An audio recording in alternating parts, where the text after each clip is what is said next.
আজানের সময়টা একটু কয়েক মিনিটের জন্য আল্লাহর সাথে কথাবার্তা বলি, 1 নম্বর আমার আমলনামায় অনেক নেকি জমা হয়ে গেল, ঠিক না? 2 নম্বর আমার জন্য আল্লাহ নবীর শাফাত পাওনা হয়ে গেল। 3 নম্বর আমার অনেক দোয়া কবুল হয়ে গেল। কথা বোঝেননি?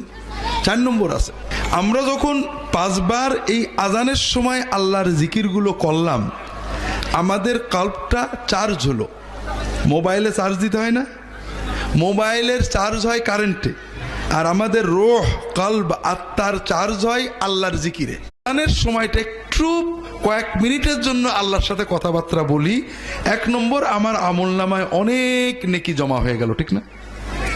2 নম্বর আমার জন্য আল্লাহ নবীর শাফাত পাওনা হয়ে গেল। 3 নম্বর আমার অনেক দোয়া কবুল হয়ে গেল। কথা বোঝেননি? 4 নম্বর আছে, আমরা যখন 5 বার এই আজানের সময় আল্লাহর জিকিরগুলো করলাম, আমাদের কল্পটা চার্জ হলো। মোবাইলে চার্জ দিতে হয় না?